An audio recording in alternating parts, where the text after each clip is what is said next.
I remember that night in the woods like it was yesterday. I was convinced nothing could ruin my much-needed escape from the incessant clamor of daily life. The campsite was isolated, hidden deep within an ancient forest that locals had long whispered about. I arrived at dusk with my heart pounding in a mix of excitement and a creeping sense of unease I couldn't quite explain.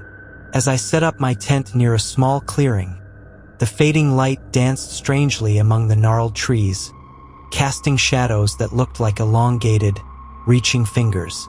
After a quick meal prepared on a small portable stove, I decided to take a solitary walk along a narrow trail. The forest was eerily quiet aside from the rustle of leaves and the occasional snap of twigs underfoot. I couldn't shake the feeling that I was being watched, though I reassured myself that it was only the solitude playing tricks with my mind. As I trudged deeper into the darkness, a low hum in the distance gradually turned into an unsettling melody, a sound that resonated with the echo of forgotten memories. Returning to my campsite, I found my belongings slightly disturbed, as if someone had rummaged through them. My camping gear was scattered around, and my journal lay open, pages fluttering in the night wind. I distinctly remembered leaving it securely stored in my backpack earlier that day. My breath quickened, and I felt an icy dread settle over me. I tried to rationalize that a wild animal could have been curious, but deep down, I sensed that something more sinister was at play. That night, as I attempted to sleep in my tent, the wind howled like mournful cries and branches tapped on the fabric as if trying to enter. I lay there, heart pounding, straining to discern if the sounds were merely the natural symphony of a restless night or something more deliberate. In the middle of my fitful rest, I awoke to the unmistakable sound of soft, deliberate footsteps circling the tent. My heart was in my throat as I squeezed my eyes shut, praying it was just my imagination. The footsteps paused as if the stranger outside was listening, and then the rustling resumed as if in a slow, calculated rhythm. At that moment, terror took over my rational mind, and I couldn't help but think that I had become the target of something inexplicable. I managed to muster some courage to unclip the tent flap for a brief look outside. The dim light of my dying campfire revealed no human figure nearby, yet I caught sight of a dark silhouette that disappeared as quickly as it had materialized. My body tensed further. I scrambled to secure the tent flap and double-lock the zipper, my hands trembling uncontrollably. The night stretched on with an oppressive silence broken occasionally by that echoing sound of footsteps. Every rustle of the leaves, every creak of the branches, seemed amplified, and every moment blurred into what felt like an endless nightmare. The following morning, I awoke to a heavy mist blanketing the forest. With the sunrise, the forest's features became clear, and I ventured outside to inspect my campsite. That's when I noticed something that sent shivers down my spine. A series of strangely arranged footprints leading from my tent into the dense woods. They were too small and delicate to be those of a large animal, yet too measured to belong to any human I knew. I attempted to document and trace their path, but after a few steps, the prints seemed to vanish abruptly, as if swallowed by the forest itself. The rational part of my mind clashed with the supernatural feelings that had plagued the night. Explanations seemed distant and trivial when confronted with an unfolding mystery. Even as I tried to pack up and leave, a deep sense of apprehension anchored me in place. I recalled an old tale told by a local about a spirit that wandered these woods. A spirit with a sorrowful face who sought to replace the lost and forgotten with a living presence, forever bound to the night. I had dismissed it as folklore, but in that moment, the legend no longer seemed so far-fetched. I felt a gnawing pull to uncover the truth behind the disquieting events that had transpired, despite the voice in my head warning me to flee before darkness returned. Determined to make sense of the macabre occurrences, I started retracing the path of the footprints. The thick canopy above made it almost impossible to see the sky, and the silence was occasionally punctuated with indistinguishable murmurs. Every step filled me with both dread and an inexplicable determination to confront the unknown. The forest deepened, and the air grew heavier, as if saturated with untold secrets. Then, in a small clearing, I discovered remnants of what looked like an old, abandoned campsite. Dilapidated equipment lay scattered, and remnants of a long-buried fire pit hinted at a gathering that had taken place decades ago. It was as if I had stumbled upon a ghost of the past, a snapshot of forgotten lives intertwined with spectral occurrences. I sat in the center of that clearing, my mind racing with questions. Who had once camped here, and what calamity had forced them to leave in such haste? The atmosphere was overwhelmingly oppressive, the ancient trees standing as silent sentinels bearing witness to the passage of time and sorrow. I recalled details from the night before and began to piece together that the disturbances at my own camp were not mere animal mischief or a fleeting trick of the mind, but part of a larger tapestry woven from grief and the relentless pull of the paranormal. As dusk began to settle once again, I made the ill-fated decision to return to the abandoned clearing. I needed clarity, an explanation, something to banish the oppressive dread that had latched onto my soul. I gathered the few belongings I had left and ventured deeper into the woods, retracing the path I had taken the previous day. The forest now seemed distinctly alive, every sound amplified, every shadow a potential harbinger of the horrors I had witnessed. I recall being overwhelmed with an emotion that was half sorrow and half terror, as if the very essence of the forest mourned a long-forgotten loss, and my presence had stirred it from its restless slumber.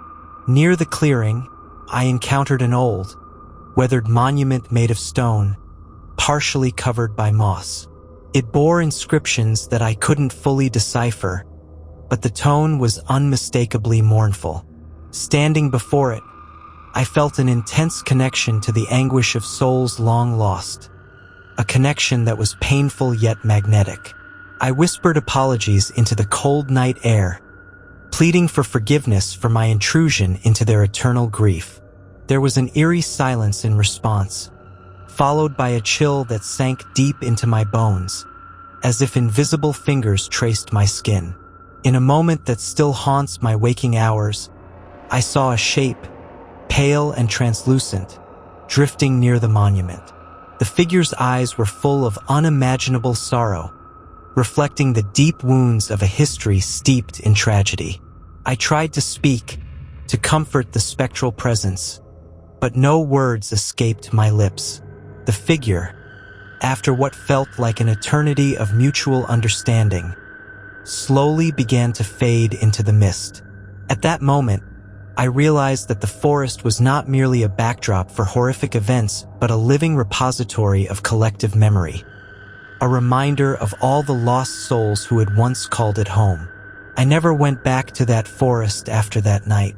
The horrors I experienced and the spectral encounter left an indelible mark on my soul. Every so often, I still hear the faint echo of footsteps or catch a glimpse of a shadow in the corner of my vision, as though the forest itself is reaching out from the past, unwilling to let go of its secrets. In sharing my story, I can only hope it serves as a warning. Some places hold memories too painful to fade, and occasionally, they reach out to remind us that the past never truly dies. Our chilling tale concludes here. Ready for the next ghostly whisper? I never imagined that my career as a park ranger would entwine with unspeakable horrors that would forever haunt my nights and alter my perception of reality. I still remember the crisp autumn air and the rustling leaves on my first day patrolling the dense forests of Redwood National Park. Little did I know that this serene landscape concealed a malignant history that clung to every gnarled tree and hidden trail. It began one overcast afternoon when I was dispatched to investigate a series of disturbances near an abandoned ranger station deep in the woods. The area had long been unoccupied, yet locals had whispered about strange lights and eerie sounds coming from its vicinity. As I trudged along the narrow trail, the silence was punctuated only by the distant call of a mourning dove. My heart pounded slowly, matching the rhythm of my cautious footsteps. There was an undeniable tension in the air, a sensation of being watched, even though I was alone. I dismissed it as a trick of the wind and the isolation of the wilderness. Upon arriving at the decrepit station, I was struck by an unsettling aura. The building, once a symbol of protection and guidance, now lay dilapidated, its wooden structure worn by nature's relentless assault. Shadows from the jagged trees danced ominously across broken windows, and the floor creaked under my weight as I stepped inside. A flickering light in the far corner of the room captured my attention. Drawn by curiosity and an ingrained sense of duty, I approached with a trembling resolve. The light belonged to a small lantern that seemed recently lit, though the station had been abandoned for decades. I hesitated, then called out, "Hello? Is anyone there?" My voice rang hollow in the empty space. No answer followed, only the whisper of distant echoes. I felt a chill slither up my spine when I noticed that the lantern's flame was unnaturally steady despite the stagnant air. I scanned the room and saw a series of handwritten notes scattered about. They spoke of a tragic event, a group of rangers who had mysteriously vanished without a trace years ago. The words were scrawled hastily, and some lines were scratched out violently, as if the writer had tried desperately to obscure certain details. In that moment, my mind raced with conflicting thoughts. Part of me rationalized that this was simply the desperate work of a homeless person seeking shelter or perhaps a prank. But deep down, I knew there was something far more sinister at work. I decided to secure the area and contact my superior to report my findings. However, when I reached for my radio, it crackled with static, an all too familiar sign of interference that I had experienced only in the most inexplicable of circumstances. Outside, the forest seemed to come alive with a sinister energy. The wind picked up, rustling the canopy overhead as if whispering secrets in a language older than time. I made my way back to the trail, the weight of eyes bearing down on me with every step. The radio eventually sputtered back to life, but no voice greeted me, only a distorted, garbled tone that sent shivers down my back. Convinced that I was not dealing with an ordinary incident, I pressed on, determined to uncover the truth behind the unanswered mysteries. Over the next few days, I revisited the station at dusk, compelled by a blend of professional duty and a personal need to understand the terror that now lurked in my soul. Each night, the atmosphere thickened with an oppressive presence. I began to experience phenomena that defied explanation. I would hear inexplicable tapping sounds from beneath the floorboards and feel sudden, freezing drafts when no windows were open. Shadows would appear in peripheral vision, vanishing as soon as I turned to look directly at them. It became increasingly clear that the spirits of those lost were not at peace. One particularly harrowing evening, as twilight surrendered to a moonless night, I found myself sitting in the ranger station. The only light came from a weak lantern and the ghostly glow of my flashlight. I recounted my experiences in a personal journal, trying to capture every detail in the hope that I might one day make sense of what I had witnessed. As I wrote, I could almost feel invisible hands gently brushing the back of my neck. I paused, heart thundering in my chest, waiting for some tangible sign of presence. Nothing happened. Only that unnerving sensation persisted, a constant reminder that I was not alone. My nights grew increasingly restless, and sleep became a distant memory as vivid nightmares invaded my dreams. In one recurring nightmare, I was trapped within the confines of that very station, surrounded by spectral figures with hollow eyes and anguished expressions. They reached out with desperate pleas for help, their voices echoing in a cacophonous symphony of agony and sorrow. Every time I awoke, drenched in sweat, I could still feel their despairful energy clinging to the edges of my mind. Determined to seek answers, I dived into the park's archival records, poring over faded documents and old photographs detailing the station's grim history. I learned that the vanished rangers were part of a dedicated team that had once fought to protect the land from encroaching devastation.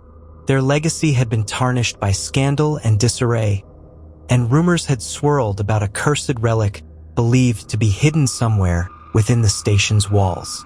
The relic, a modest yet foreboding artifact, was rumored to hold a malevolent spirit that preyed on the living. A spirit that would condemn any who dared disturb its rest to an eternity of torment. The deeper I delved into the records, the more I realized that my own fate seemed irrevocably entwined with theirs.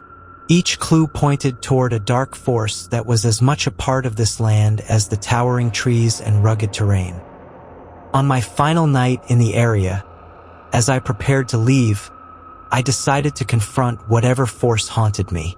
I returned to the station armed with nothing but a firm resolve and a determination to rid the land of its lingering curse, if only for my own sanity. That night, the station was a theater of the unimaginable. The silence shattered into a symphony of distant wails and unearthly murmurs. I navigated the labyrinthine corridors, my flashlight bobbing wildly, its beam illuminating fragmented memories of past tragedies. I reached the room where I had first encountered the lantern. There, in the center of the floor, lay the cursed relic, a small, intricately carved box adorned with symbols I could not decipher. As I approached, the temperature plummeted, and an overwhelming aura of dread washed over me. I felt compelled to open the box, almost as if some force was urging me on. With trembling hands, I lifted the lid. In that moment, the air exploded with a cacophony of tormented screams, and I was plunged into a darkness so complete that it seemed to devour all hope. I was faced with the spectral forms of those lost rangers, their eyes filled with despair and their voices echoing in the void. They encircled me in a silent, mournful vigil, their presence a stark reminder of lives cut short and promises unfulfilled. I managed to force myself out of that accursed room, stumbling back into the night, haunted by the sounds of anguished cries and the lingering touch of cold, unseen hands. The drive back to civilization was a blur of tears and terror. I arrived back at the park headquarters, desperate to share the unexplainable events with my colleagues. However, I was met with skepticism and disbelief, leaving me isolated and burdened with memories too dreadful to share freely. Even now, years later, I remain tormented by that fateful encounter. I struggle with sleepless nights, and the echoes of that cursed place follow me wherever I go. The horrors of the abandoned station and the vengeful spirits that reside there serve as a grim reminder of the dark secrets hidden beneath the surface of nature's beauty. This true account, though painful and unbearable at times, remains my testament to a life forever altered by the supernatural. I now know that sometimes the tranquility of our natural surroundings masks unspeakable malevolence, waiting silently in the darkness to claim its next victim. Our chilling tale concludes here. Ready for the next ghostly whisper? I still remember that fateful autumn afternoon like it happened only moments ago, though the years have marched on relentlessly. I was part of a small, close-knit hiking group that day, and we set out on a trail that promised breathtaking views and an escape from our busy lives. I'm the one who survived what many of my friends believe was cursed ground, and I need to tell you every grim detail. I stand before you now, trembling as I recount the events that unfolded on that seemingly innocent hike. The sun was dipping low in the sky, casting long, slender shadows over the forest floor, when our group reached a narrow, rarely trodden path. I couldn't shake a growing sense of foreboding as we ventured deeper into the wilderness. "Do you feel that?" I asked quietly to one of my companions, my voice barely carrying above a soft wind that rustled the fragile autumn leaves. They merely smiled, assuring me it was merely the magic of the forest at dusk. As the trail meandered between towering trees, I began to notice strange markings on the bark, runes or symbols etched deep into the wood. My heart pounded faster as I reached out and touched one with a trembling hand. The texture was unnervingly smooth, almost as if it had been polished by decades of secretive rituals. I couldn't tell if it was my imagination or something far more sinister whispering through the branches.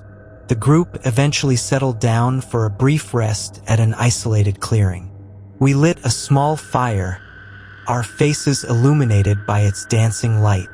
While most of my friends engaged in lighthearted banter, I sat silently, lost in my thoughts and the eerie patterns on the trees. Slowly, a strange chill began to creep over me, even though the fire's warmth should have been enough to fend off the evening's cool embrace. I remember saying, "There's something off about this place," only to be met with friendly jests and dismissive smiles. But deep inside, I knew that something was amiss. Night began to shroud the forest in darkness, and the fire's glow faltered against the encroaching gloom. It was then that the unexplainable sounds began. At first, it was just a whisper, a soft murmur riding on the wind. But soon these whispers coalesced into murmurs that hinted at voices too sorrowful to be human. I remember the exact moment when one of my friends, Mark, stopped mid-sentence and stared into the darkness.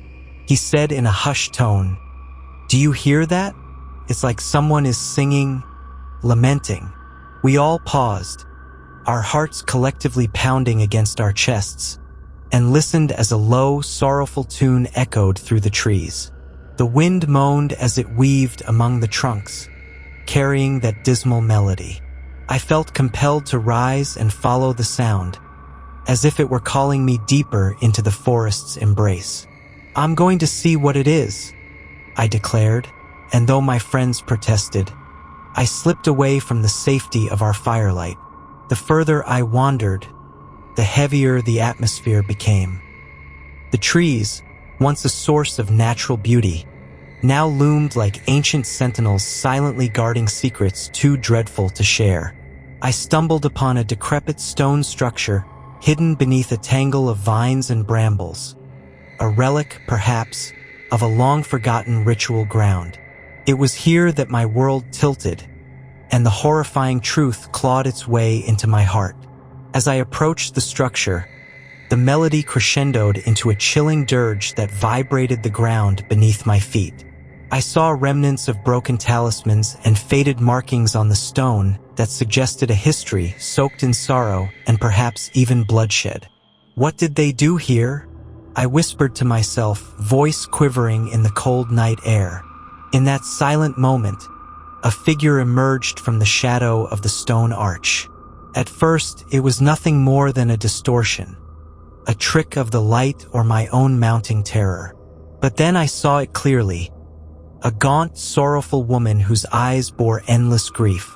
She looked at me with such piercing sadness that I felt as if she were trying to impart a warning, a tale of a tragedy that had befallen her and her kin.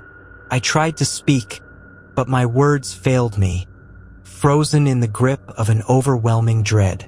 Her voice, when it came, was soft and mournful. "They never left this place," she murmured. "The forest, it takes everything." Those words reverberated through my soul. I staggered backward, the spectral figure's sorrow etching itself indelibly in my memory. I ran, blindly retracing my steps, the echo of her lament chasing me like a living nightmare. Every step felt like an eternity, and the forest itself seemed to twist and contort, turning familiar landmarks into grotesque parodies of themselves.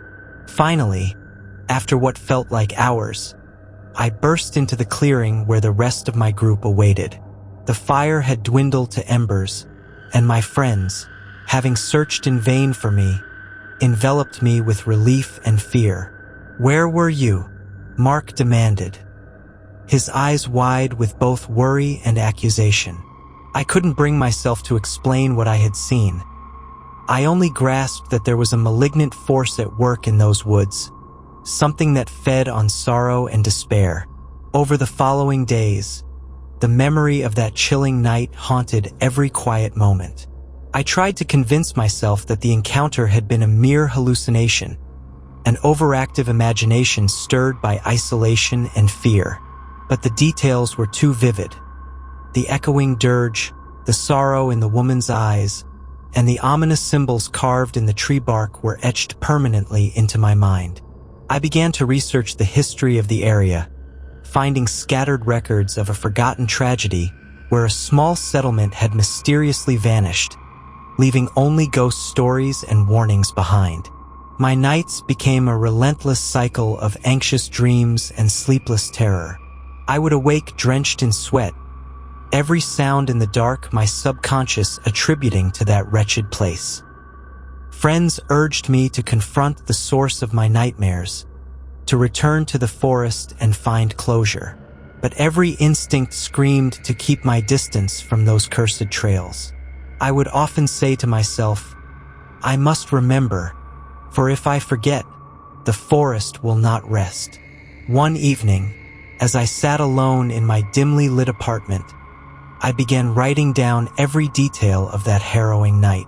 Each word was a desperate attempt to exorcise the lingering demons and piece together a narrative that might someday save someone else from a similar fate. With trembling hands, I recounted the sound of the mournful melody, the despair in the spectral eyes, and the overwhelming sense that something had irrevocably changed me. Every time I write, I hear her echo, a gentle reminder that while I escaped that night, the forest's curse lives on, waiting for its next unwary soul. Even now, I feel the pull of that place. At the quietest hours of the night, when the wind whispers through the trees outside my window, I sometimes think I hear that same sorrowful lullaby. It is as if the forest calls to me, a relentless summons that I can neither dismiss nor forget. I've learned to live with that fear, carrying the weight of that secret as both a curse and a warning.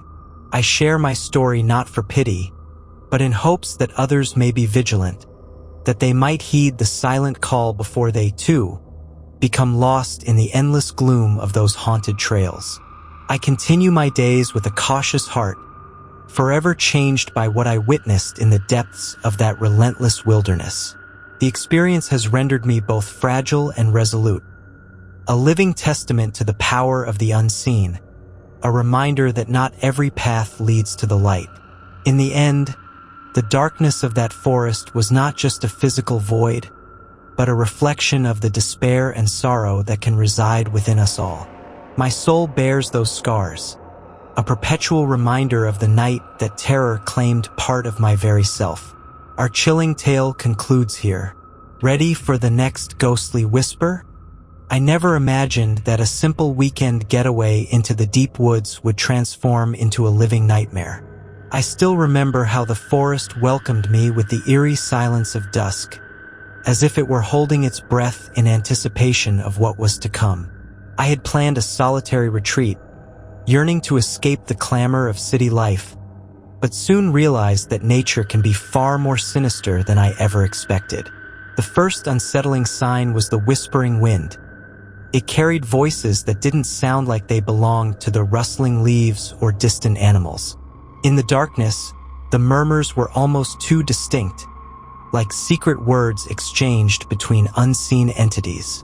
I tried convincing myself that it was my imagination, fueled by isolation and fatigue. But as the hours passed and the nocturnal sounds intensified, a chill gripped me that was far colder than the autumn air. I set up my small tent near a clearing that the locals had warned was cursed. The spot had an uncanny feeling, a magnet for bad luck. The night settled in quietly at first, the moon peeking through heavy cloud banks, casting elongated shadows that seemed to move on their own. Lying in my sleeping bag, I could not shake the feeling of being watched. Every time I closed my eyes, I was jolted awake by a sudden noise. A snap of a twig, a low, almost mournful howl in the distance. As I drifted into a troubled sleep, dreams gave way to what I can only describe as a vivid premonition. In this dreamlike state, I saw myself running through the forest, chased by a figure shrouded in darkness. Its eyes gleamed with an unholy light, and its presence felt suffocating. I woke up with a start, drenched in cold sweat and heart pounding like a drum in my ears. It was then that I noticed strange symbols etched into the trees nearby, spiral markings, seemingly carved by a desperate hand long ago. At first, I dismissed the symbols as natural carvings by the weather or perhaps the work of local pranksters. However, the deeper I ventured into the forest the next day, the more I saw them. On my path, almost at eye level, were clusters of these mysterious markings, each one accompanied by an unsettling silence. I attempted to trace my steps back, feeling more and more detached from the safe world I had known. I recalled local legends about the spirits of those who were lost in these woods, their souls unable to escape the clutches of a malevolent force. Mid-afternoon, while trekking along a narrow, winding trail, I heard footsteps behind me. At first, I assumed it was another hiker. The woods, however, are not known for frequent visitors. I dared a glance over my shoulder only to find nothing but an empty path disappearing into the dense trees. I quickened my pace, yet the steps mirrored mine, sometimes faster, sometimes slower, always just out of the corner of my eye. Panicking, I started to run, but the forest seemed to stretch on endlessly, as if it were shifting its boundaries to trap me within its depths. In the ensuing hours, I lost track of time. The sun dipped below the horizon and a thick darkness enveloped the forest. I was disoriented, with no clear direction or path. Every sound, a distant snap of branches, the flutter of wings, seemed amplified and imbued with sinister intent. I stumbled upon a dilapidated wooden structure, half hidden by ivy and thyme, and decided to seek shelter. The building, once perhaps a hunter's cabin, exuded an aura of decay and abandonment, yet it was my only refuge. Inside, the air was stale and heavy, filled with the musk of damp wood and old secrets. In the weak light of my lantern, I noticed relics scattered about. Tattered photographs, rusted tools, and a journal left behind by someone long forgotten.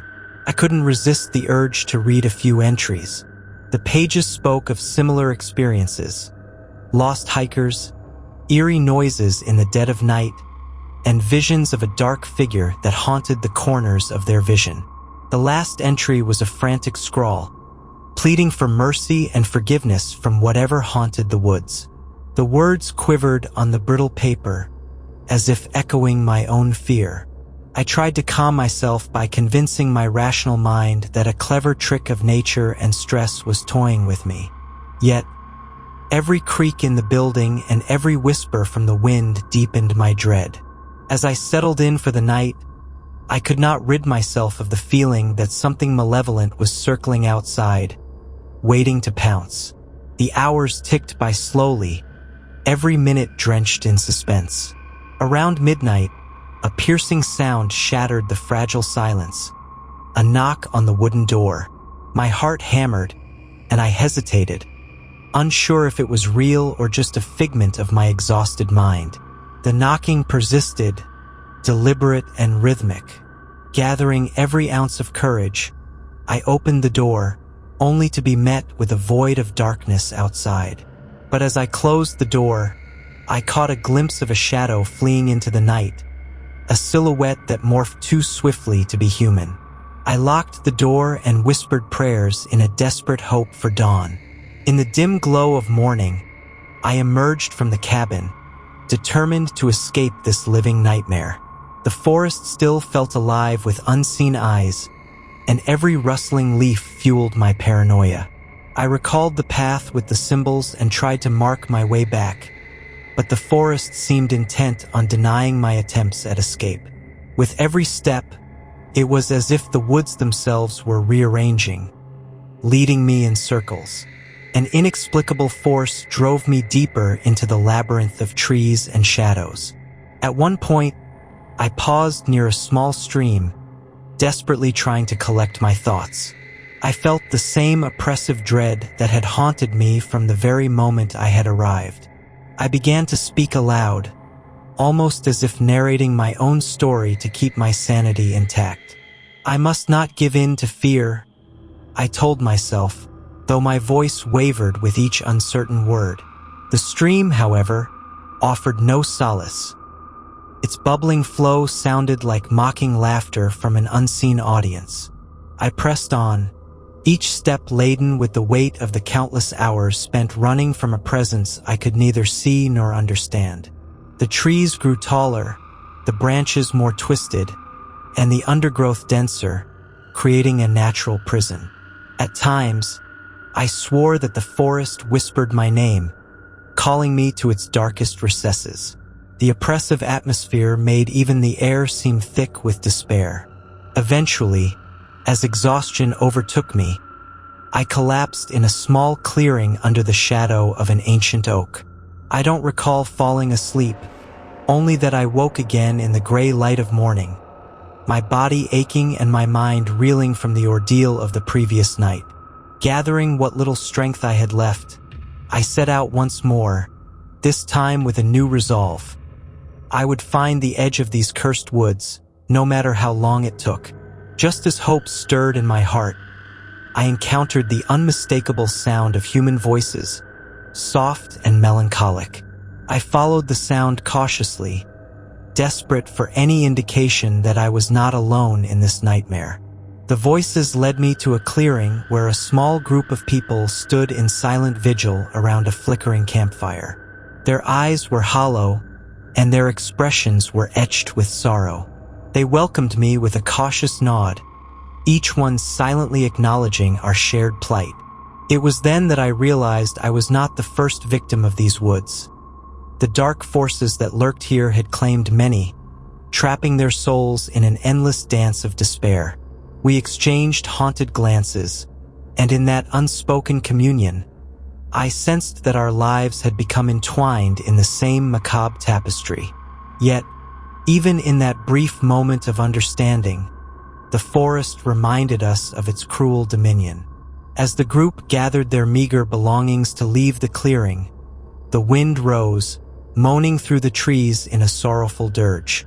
One by one, we ventured back into the unknown, our fate as uncertain as the shifting paths behind us. To this day, I still traverse parts of that forest with a deep sense of dread and resignation. The deep woods hold secrets and shadows that defy explanation. Every rustle of the leaves, every snapping of a twig, transports me back to that fateful night. A night where hope seemed lost and reality blurred into a realm governed by terror. I tell my story not to instill fear in the hearts of others, but to honor those voices that were silenced in the dark. For in sharing my tale, I attempt to illuminate the abyss that dwells within these haunted woods, a reminder that even nature's most serene landscapes can conceal the darkest horrors. Our chilling tale concludes here. Ready for the next ghostly whisper? I'd always believed nature held a quiet dignity, a peaceful rhythm that could soothe even the weariest soul. That was before I came to Whispering Pines National Park, a secluded reserve where the forest's breath felt almost sentient. My name is Sarah, and I once served as a park ranger entrusted with preserving this ancient land. I never expected that the tranquility I had come to cherish would shatter into a series of inexplicable, otherworldly events that would leave my heart trembling and my nights filled with restless terror. My arrival at Whispering Pines was unremarkable. A transfer from a busy southern park to this remote northern expanse, where silence reigned and the trees seemed to guard centuries-old secrets. I was assigned to patrol the bounds of an area known as the Silver Creek Loop, a winding trail that cut through dense thickets and past a relic of the past, an old ranger cabin that had long been abandoned. The locals had long warned of uneasy feelings near that cabin and murmured tales of ghostly apparitions seen at dusk. I dismissed these as mere folklore, remnants of small-town imaginations. But what I experienced over the following weeks defied any rational explanation. It all began on a chill November evening as I set out on my usual patrol along Silver Creek, the waterway shimmering under a waning moon. The forest was cloaked in a deep twilight that seemed to drown even the brightest stars. I noticed an unusual silence that enveloped the woods, a silence so profound it made every small noise feel amplified. As I walked, the crackle of dry leaves underfoot stirred memories of old campfire tales, and I couldn't help but feel that unseen eyes were watching my every step. Soon, I reached the vicinity of the old ranger cabin. Its weathered facade, with splintered wood and broken glass, lay hidden by overgrown ivy. This cabin had been abandoned for decades, yet something about its decay hinted at a lingering presence. I decided to take a closer look, stepping cautiously toward the structure. As I approached, the cool night air deepened into a biting chill, and the silence gave way to a sporadic rustling, as if the forest itself was holding its breath. Inside, the cabin was shrouded in a ghostly half-light leaking in through the shattered windows. The floor creaked underfoot, and every shadow seemed to ripple with the weight of unspoken histories. I found a dusty logbook on a rickety desk, its pages brittle with age. The entries, written in a hurried scrawl, chronicled the everyday challenges of early rangers. But toward the end of the log, there was talk of strange voices echoing through the trees and mysterious knocks on the door, as if someone or something was trying desperately to be heard. That same night, as I returned to my small, isolated bunkhouse within the park headquarters, I couldn't shake the eerie feeling that the cabin was calling out to me. Rest came fitfully. I was plagued by dreams of a forlorn figure dressed in the uniform of an old ranger, standing at the window of the cabin, his eyes filled with sorrow. In these dreams, his mouth moved silently, pleading for help and forgiveness. I'd awaken sweating, the words of his silent plea echoing in my mind long after sleep had escaped me. Determined to piece together the mystery, I began poring over the park's archives. I learned that decades ago, a ranger named Thomas had vanished under inexplicable circumstances. His final log entry, much like the one I had found, spoke of a profound loneliness and a haunting presence that drove him to isolation.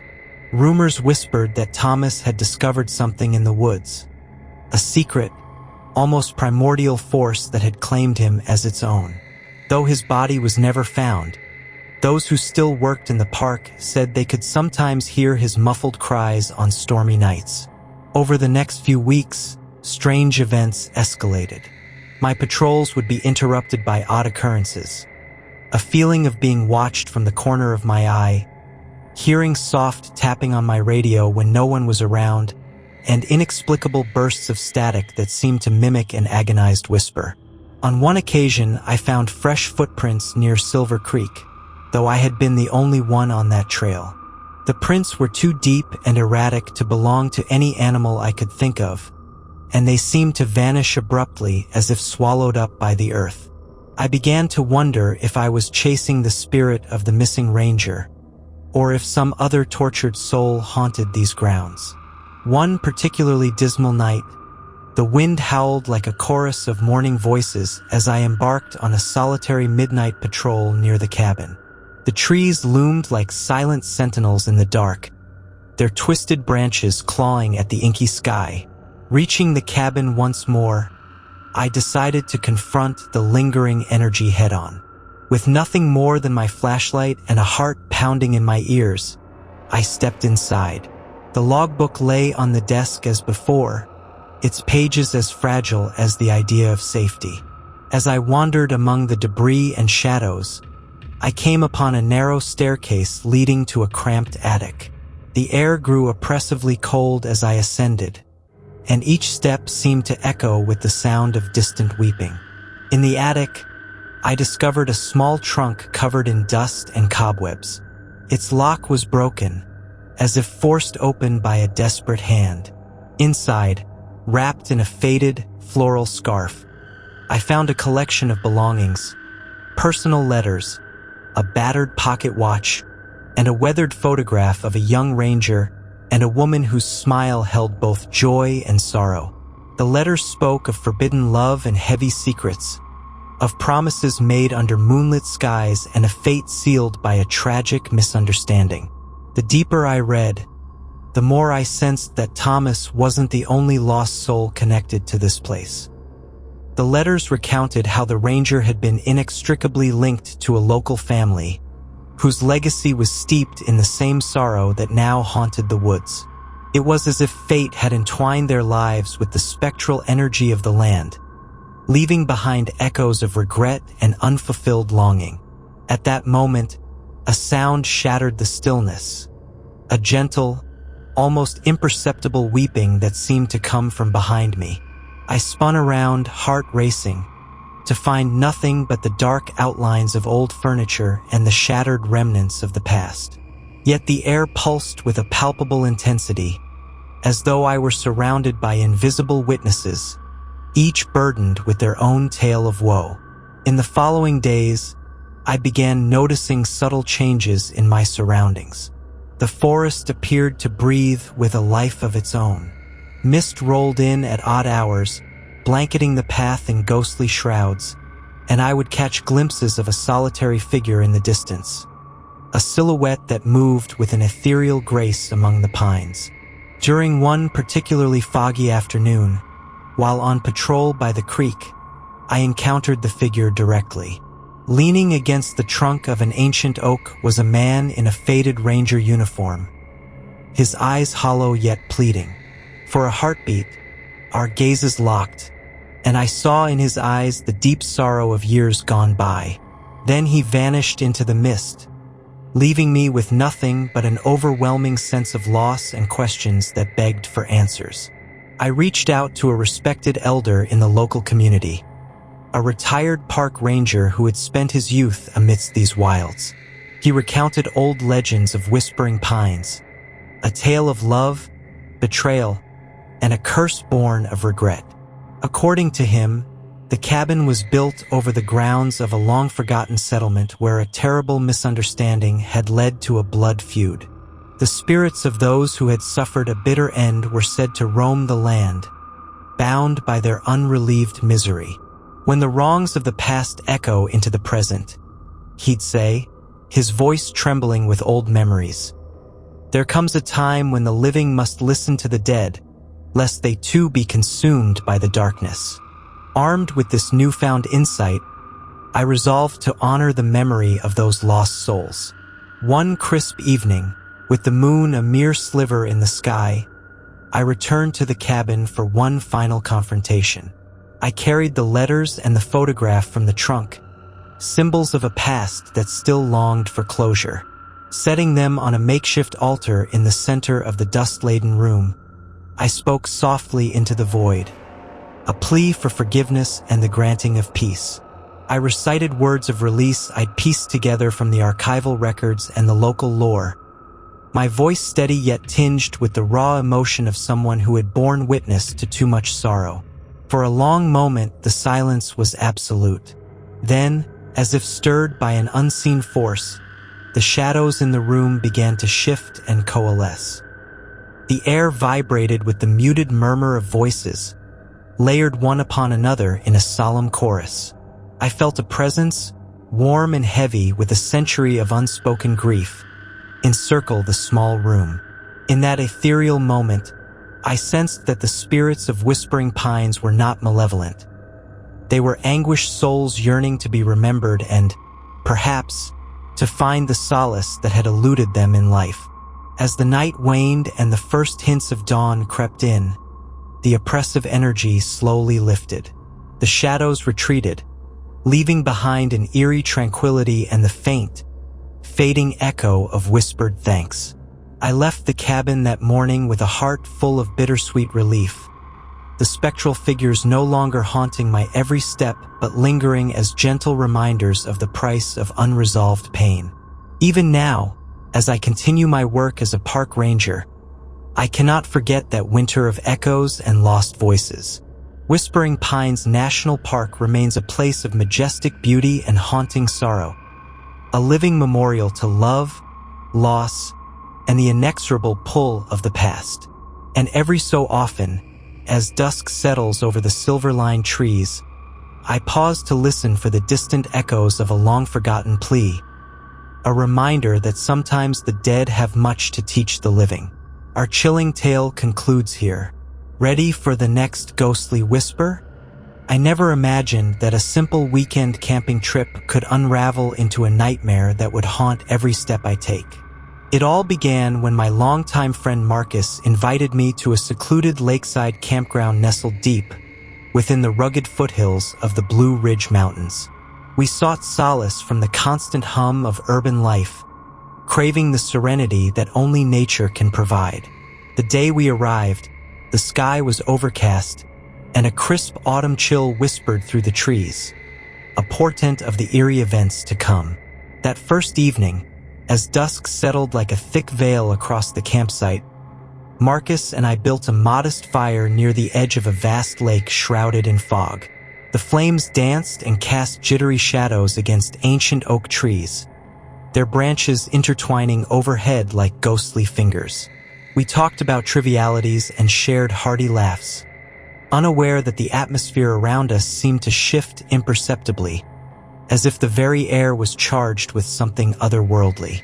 I recall noticing a strange, lingering mist curling in ways that defied the natural wind, almost as if it were deliberately obscuring something beyond the water's surface. After a warm dinner of sizzling sausages and toasted marshmallows, we retired to our tents. I pitched mine a short distance from a copse of trees that looked less welcoming than the rest of the campground. I settled in, trying to ignore the nagging feeling that someone, or something, was watching me. As I drifted into a restless sleep, the night was broken by a series of soft, measured knocks on the fabric of my tent. I lay frozen, every muscle tense, uncertain if the noise was just the wind echoing or a deliberate intrusion. The knocking persisted intermittently for what felt like an eternity before finally subsiding, leaving a deafening silence in its wake. Awakened by an unshakable sense of dread, I peered out of my tent under the dim light of my headlamp. The campsite lay dormant, with the fire reduced to glowing embers and Marcus sound asleep in his own shelter a few paces away. I couldn't shake the feeling that a presence lurked in the darkness, lingering around the edge of the woods, its intentions inscrutable and menacing. Though I tried to rationalize it as mere imagination born from an overactive mind, my heart pounded with terror, and sleep proved elusive that long, sleepless night. In the early hours of the morning, a dense fog had enveloped the entire campsite. Under its blanket, every familiar shape became distorted. The trees loomed like gnarled specters, and the lake looked more like a silent void than a shimmering body of water. I decided to take a solitary walk to clear my head, hoping that the crisp morning air might dispel the lingering terror. Along the narrow, damp trail that skirted the lake, I discovered inexplicable marks scorched into the soft mud. They were not the natural imprint of any animal's paw, but rather deliberate, circular patterns that seemed almost ritualistic.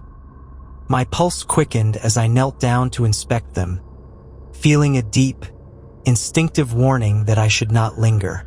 Returning to camp, I was struck by an odd change. Marcus was inexplicably absent from his tent. Assuming he had simply stepped out for a walk, I called softly into the quiet morning, but no reply came. His belongings, however, were strewn about the interior of his tent in a chaotic mess that suggested a frantic struggle. On his makeshift table lay a weathered book of local lore, its pages open to a passage recounting the legend of a forlorn spirit said to reside in these very mountains. According to the tale, a solitary figure had once wandered these woods, a soul tormented by its own tragic past. Many dismissed it as superstition, but as I read the faded words beneath the weak light of a lantern, a chill crawled up my spine. Had Marcus fallen victim to this ancient sorrow, or had he uncovered secrets that should have remained buried? I felt compelled to search for him. With my shaking hands gripping a dim flashlight, I ventured deeper into the wilderness, following an indistinct trail of disturbances. The forest, usually a sanctuary of whispering leaves and bird calls, had become an oppressive maze of echoing silence and rustling undergrowth. Every snap of a twig felt deliberate, each sound magnified by my growing apprehension. I recalled the lore from the book, a tale of restless spirits and anguished cries that had once been dismissed as myth. Now, standing in the midst of a labyrinth of towering pines and obscured pathways, that myth felt tangibly real. As the daylight waned, I stumbled upon an old, dilapidated cabin hidden among the dense foliage. Its broken windows gaped like hollow eyes, and the creaking wooden door swung gently with the evening breeze. The cabin exuded a palpable aura of despair, as if the very walls mourned past tragedies. I hesitated at the threshold, torn between an instinct to flee and the desperate need for answers. Ultimately, my concern for Marcus overrode caution, and I stepped inside. The interior was shrouded in shadow and silence, illuminated only by stray beams of fading daylight filtering through cracks in the walls. Dust motes floated in the stagnant air, and a thick layer of decay covered every surface. Against one wall, I discovered a faded photograph in an old, battered frame. Two smiling campers, their eyes alight with youthful exuberance. Their faces, however, had been scratched and marred as if by a desperate hand trying to erase the evidence of a past long gone. I sensed a kinship between the image and the unspoken sorrow that clung to the cabin's walls. In that moment, I felt a sudden, overwhelming compulsion to acknowledge what might have been the spirit's lingering grief. As night fell once more, the oppressive gloom deepened. I reluctantly left the haunted cabin with no more clues to Marcus's whereabouts than before. My own footsteps, measured and hesitant, led me back towards the lake. The eerie glow of the full moon had pushed back the fog for a brief time, revealing strange silhouettes on the shoreline. It was there, I discovered, that Marcus's belongings had been arranged haphazardly, as if discarded by hands unseen. Among the scattered items lay the remains of his campfire, embers still smoldering, casting a ghostly glow on the rocky outcrop. My mind raced with the possibility that Marcus had encountered the very ghost of the legend, a sorrowful, wandering soul seeking to merge with the world of the living to fill an emptiness that had plagued it for decades. Compelled by a mix of dread and responsibility, I inched closer to the lake's edge, each step echoing my internal alarm. The water, usually a mirror of tranquility, roiled as if disturbed by an unseen force. I could almost hear whispers in the lapping of the waves, a sorrowful lament that merged with the rustling of the reeds. It was then that a dark figure emerged near the water's edge, partially obscured by the shimmering reflections of the moon. The figure moved with deliberate slowness, its form ephemeral and insubstantial, yet unmistakably human.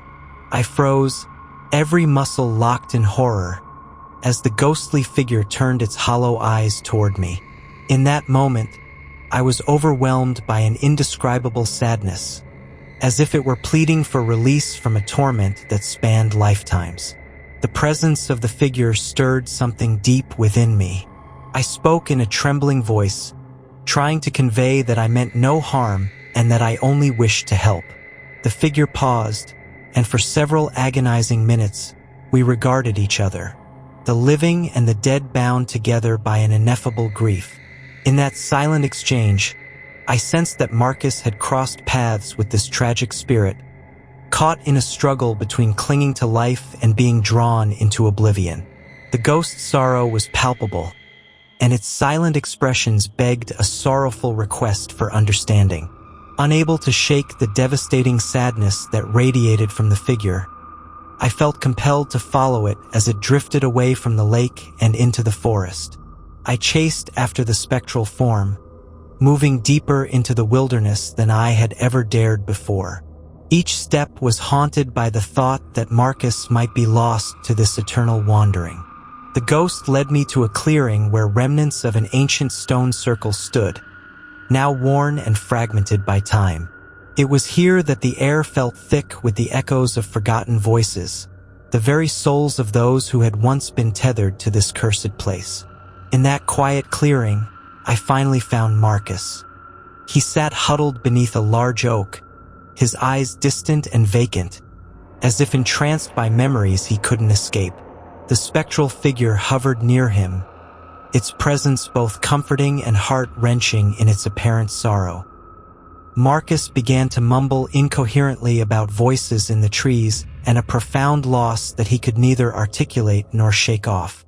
I reached out, trying desperately to pull him back from whatever dark brink he teetered on, but his gaze remained fixed on the ghostly presence, as though bound by a pact forged in the fires of despair. The spectral figure then slowly turned to face me, its expression an eternal mirror of sorrow and longing.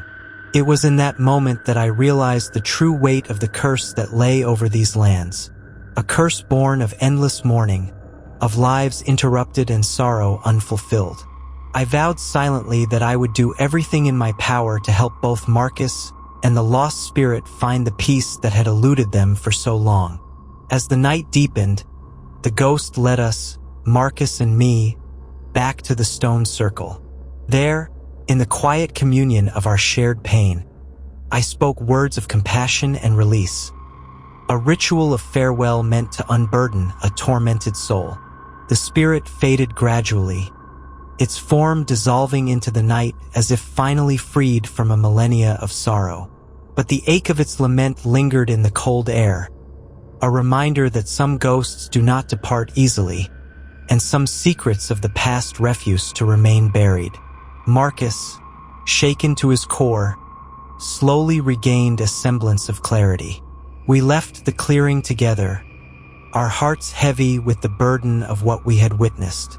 I could not help but wonder if the sacrifice we had made, however minimal, had begun to mend the rift between the living and the lost. The forest had shared with us a fragment of its deep, sorrowful history, a chilling memory that would forever echo in our minds. I now recount this tale with a solemn heart, hoping it may serve as a warning to others who seek escape in the quiet embrace of nature. The wilderness, however tranquil it may appear on the surface, is home to restless souls and ancient memories that can, in the blink of an eye, drag even the strongest among us into their eternal sorrow. Our chilling tale concludes here. Ready for the next ghostly whisper? I never imagined that my summer posting at Grayson National Forest would morph into a harrowing descent into the realm of the supernatural. I had been a park ranger for nearly a decade, accustomed to the isolated beauty of nature and its occasional, inexplicable mysteries. But nothing could prepare me for the terror that awaited deep in the heart of Grayson, a place steeped in old mining legends and whispered curses. My arrival at the forest was uneventful, a routine transfer from a busier park to a quieter one. Grayson had a rugged charm, towering pines, moss-draped boulders, and hidden trails that wound like secrets among the wilderness. I was assigned to monitor a newly reopened trail that skirted the ruins of an old mining camp. Locals spoke of eerie lamplights seen at dusk and mysterious figures roaming near the abandoned structures. I dismissed these tales as folklore, until the night I encountered an event that defied explanation. One evening, after a long day's patrol, I set up my temporary campsite on the forest's edge. A thick mist had descended that night, cloaking the ground and warping the familiar silhouettes of trees into grotesque shapes. I sat by my campfire, its dancing flames a fragile barrier against the encroaching darkness, when I heard a soft, almost inaudible murmur emanating from the direction of the old mining camp. The sound was not a whisper of wind, but a deliberate, rhythmic chant that sent shivers down my spine. I gathered my courage, grabbed my flashlight, and set off toward the source. Navigating through the dense mist, I soon came upon the dilapidated remains of what once was a bustling miners' settlement. A collection of crumbling shacks, rusted tools half buried in mud, and a weathered water pump that creaked under its own weight. The chanting grew louder as I drew near a small wooden chapel that had been repurposed by the miners into a gathering place. Its warped doors hung loosely on their hinges, and faint candlelight flickered in the murk through shattered windows. I remember standing outside the chapel, heart hammering in my chest, trying to decide whether to enter. An inexplicable force urged me to push forward. Inside, the air was heavy with the stench of damp decay and old sorrow. The candlelight, though weak, revealed a circle of old, wooden chairs arranged around an altar cluttered with relics of another era. A rusted mining helmet, a faded photograph of a smiling crew, and a battered journal with pages yellowed by time. On the floor, a thick layer of dust gave the illusion that no one had disturbed this sacred relic of the past for decades. I sat in the quiet gloom, straining to listen when the chanting abruptly stopped. A sudden silence enveloped the chapel, so deep it seemed to consume the faint hum of life from the forest outside. Then, without warning, the temperature plummeted. My breath became visible as a ghostly vapor, and a presence seemed to materialize before my eyes. A translucent figure clad in tattered mining attire. His eyes, filled with a mournful intensity, locked onto mine as if pleading for release from a terrible fate. I stood frozen, unable to comprehend whether I was witnessing a figment of my imagination or a trapped soul from a bygone era. The figure raised an arm and silently pointed toward the journal on the altar. Summoning every ounce of courage, I retrieved the fragile journal and hesitantly opened it. What I found within its pages sent a chill deeper than the winter's frost through my veins. The journal was the final account of a miner named Elias, who had chronicled a disastrous collapse in the mine that claimed the lives of many of his comrades. According to Elias's final entries, there was more to the catastrophe than a mere structural failure. He wrote of a cursed vein of, or an entity he believed was responsible for the deaths and subsequent hauntings that plagued the camp. Elias's desperate scribbles warned future generations never to disturb what lay beneath, for the curse would claim them as well. Just as I was absorbing the weight of Elias's words, I heard footsteps echoing in the forsaken hall.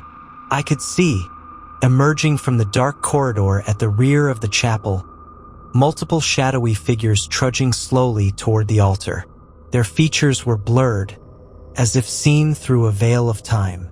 The figures were not aggressive. Rather, they wore expressions of profound sadness and unspoken regret. It became clear they were the souls of the miners who had perished in the collapse, forever tethered to the cursed land by their unresolved fates. An overwhelming sense of sorrow mixed with dread washed over me. I called out softly, "What do you want from me?" My words trembled in the stagnant air. For a brief moment, the silent procession of miners halted, and I swore I saw the spectral leader, his gaze piercing my soul, as if he was silently conveying their eternal suffering. Then, as suddenly as they had appeared, the figures began to fade into the ether, leaving behind only the echo of their quiet lament. In the days that followed, I found myself haunted not only by the memory of that encounter, but by a series of inexplicable events that eroded my grip on reality. Equipment malfunctioned without warning. GPS systems glitched and radios emitted garbled static. rendering communication with the park headquarters nearly impossible. At night, I would hear the soft sounds of clanking pickaxes echoing through the forest and the sorrowful moaning of a long-forgotten past. I began to notice subtle signs that the restless dead were marking their territory. Carved symbols on trees, fresh scratches on my bunk in the ranger station, and even fleeting glimpses of spectral figures in the reflection of water in a mountain stream. Desperate to understand the nature of this curse, I reached out to a local historian who had dedicated years of his life to the lore of Grayson. He recounted legends of the doomed mining camp and the cursed or that had brought misfortune and despair. According to his accounts, the miners had unwittingly unearthed a vein of or that was believed to be the physical manifestation of a vengeful spirit. The local folklore was replete with stories of families torn apart by inexplicable deaths and communities rendered desolate by paranormal occurrences. The historian urged caution, warning that some curses were best left undisturbed, for they were bound by ancient pacts between the living and the dead. Armed with this knowledge, I became determined to lay the restless souls to rest, even if it meant confronting the malevolent force head-on. One moonless night, driven by equal parts duty and desperation, I returned to the chapel. This time, I was not merely a curious ranger. I was a man on a mission to break the chains of a century-old curse. I gathered the journal, a few symbolic relics, and a hastily gathered collection of protective charms suggested by local lore. In the dim light of my flashlight, I carefully arranged the relics on the altar, following the instructions I had pieced together from the journal and the historian's counsel. I spoke aloud, reciting prayers and incantations I hoped would appease the wandering spirits. The temperature around me dropped dramatically, and once again, the room seemed to fill with an unseen presence. The transparent miner reappeared at the center of the room, his expression a mixture of sorrow and tentative hope, as if acknowledging my attempt to free him and his companions from an eternal burden. For what felt like hours, I remained in that suspended moment between the natural and the supernatural. The shadows danced in the flickering candlelight, and soft murmurs of gratitude, mixed with lingering grief, filled the air. Gradually, the oppressive atmosphere began to lift.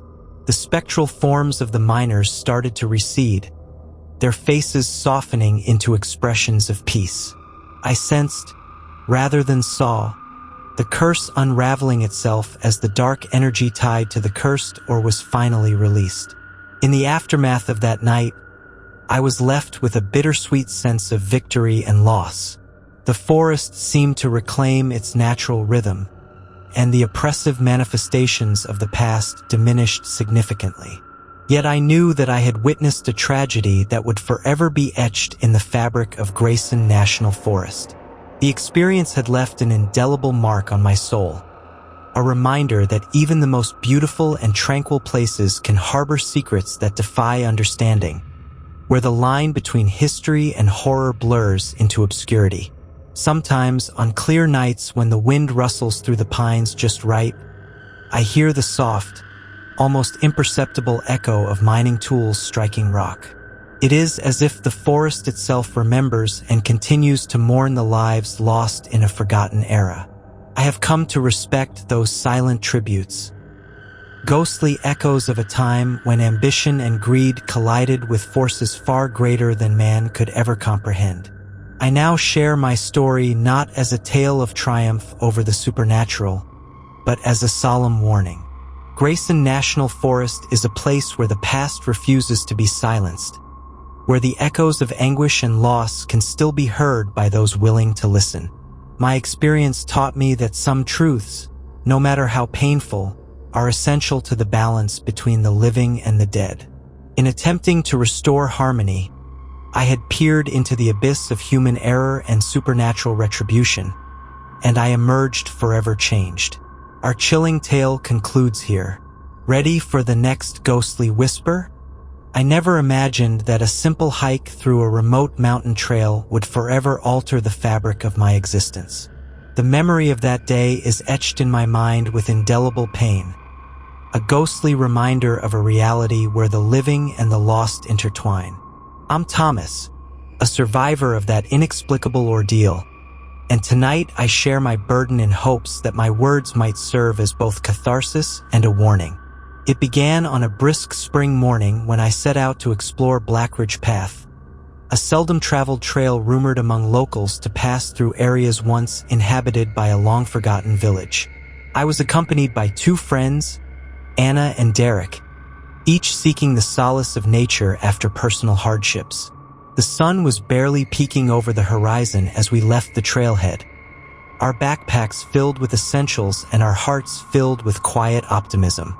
The path snaked through a dense forest of towering pines and gnarled oak trees, their leaves whispering secrets to the gentle breeze.